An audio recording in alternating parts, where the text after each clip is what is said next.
Hi, and welcome to another edition of Creative Current on laARTstreams. We are here today with gallerist, curator, author, scholar, pillar of the LA art world, Mr. Jack Rutberg. That's me. That is you. That's me. In his gallery on North La Brea Avenue.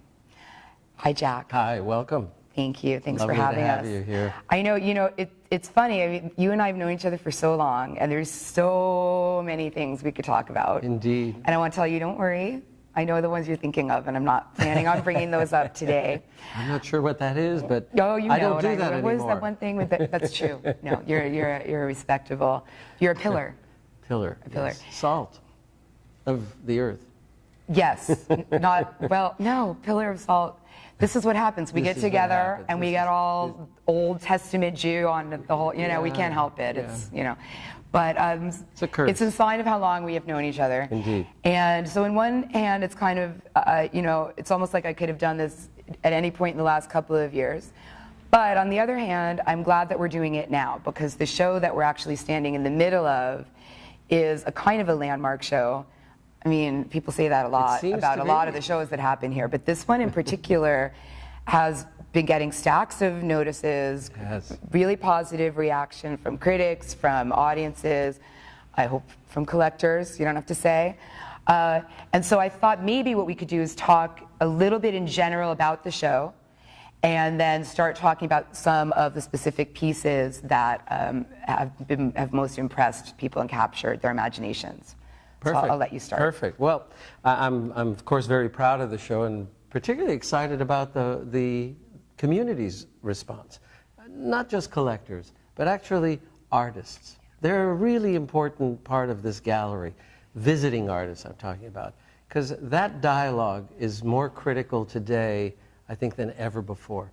I think we live in a time where objects have somehow been devalued in this very virtual world.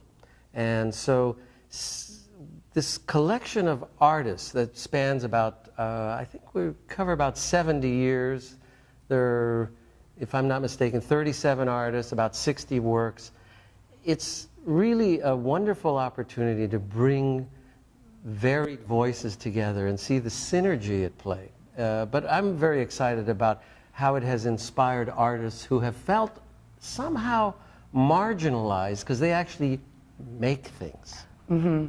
And they're here now. So the living, working artists in Los Angeles are coming to a show about, I would say most of the artists in this particular show are Los Angeles based. Not all, but a majority. About half, I'd say. Half? About half. I think I counted 17, if I'm not mistaken. And what's so exciting about this process for them is that many of them don't often show with each other. Right. They don't have that opportunity.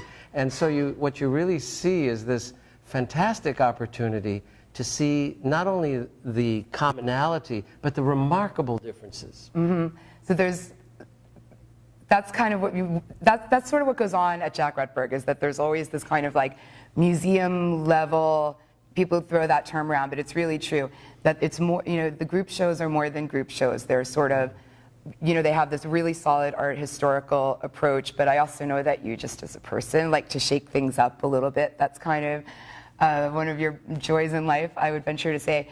And so what you've been saying is kind of a perfect, one of the things that has been most popular about this show is exactly that, is that you managed to, in conceiving of this some assembly, not assemblage in the title, some assembly required, come up with a way of looking at the practice of collage and assemblage work, mostly in LA, although it's not all LA artists, but that, there's been a sort of a long history of that kind of work being made here. Particularly in America, but especially in Los Angeles. Especially in California, Los Angeles, yeah. But Los Angeles in great is a center of great strength for the medium. But it's interesting also for me how a lot of the history of collage and assemblage took root in different places, but sometimes for very different things, for different reasons, I mean to say. Picasso is often credited with pretty much starting collage in modern art. And with the bit of caning, Exactly, the picture of carrot exactly. chaining instead of painting it into a, yeah. And that kind of, I believe that was about 1911, if I'm not mistaken. And of course there was this whole connection to surrealism, which you see that informs many of the works in this exhibition. But the California end of that collage world really started with, I think, a very different mindset. And I don't want to get into too much of an art historical sense, but, sure but you know, when you really talk about assemblage and collage in Los Angeles, you're really talking about the 50s, the era of the Beat generation. And I would say that for the most part, those artists didn't necessarily see themselves as part of an art historical continuum. It was about making the scene, doing something very now at that time. It was connected to poetry, literature of all sorts, theater, performance. And also valuing things that were sort of thrown away by the mainstream. Right. Indeed. And this kind of, you know, beatnik, speaking of, you've got George Herms in the show. George Herms, we have Ed Keenholz, we have Gordon Wagner, who did this marvelous piece the shelves, I don't know if you can see it in the frame, but it's immediately behind me. And actually, that's another thing, too. It's like, one of the things about this show is that the people you've included, I've said this a couple of times, but if you look at the names on the list of the people who are in a show about collage and assemblage, it makes sense. But then when you look at the works that you've picked, it's almost always a surprise. So, for example, you think of, you know, George Herms is known for the teragrams, which are paper collages, but you have one of his physical object assemblies here. Joseph Cornell is known for the boxes. You've got paper collage. Exactly. Including, I think, one of the most succinct, most extraordinary surrealist works that one could ever hope to find in American art. And they're beautiful. Remarkable work by and totally Joseph unexpected. Cornell. I mean, you think of Joseph Cornell, you think you know what you're going to see. And instead, it's this, you know, this thing that most people are not aware of.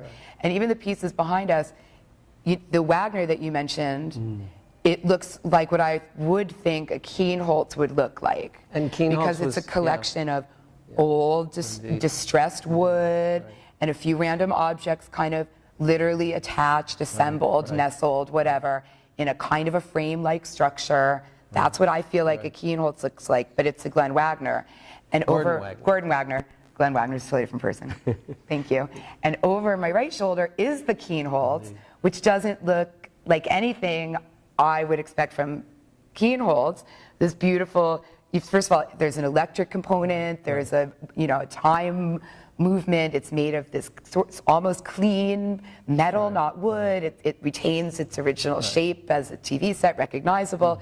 You know, so it's a gorgeous piece, but it's not, I wouldn't walk in and say, oh, that must be the Keenholz, like with the Cornell and the Herms and the other things. And so that's one aspect of the show, is the kind of unexpected things in play. But then there's also people who do identify themselves as collage artists, but who redefine what that could be, like the Tony Berlant.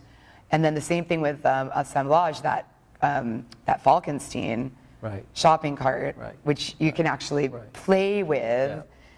You know, so I wonder if you could talk a little bit about how you chose not only who to include, but what specific pieces, and how that sort of process got narrowed down. Well, there were certain cornerstones to the exhibition, and that we draw from very specifically. Hey everyone, thank you for watching, and we'll see you next time.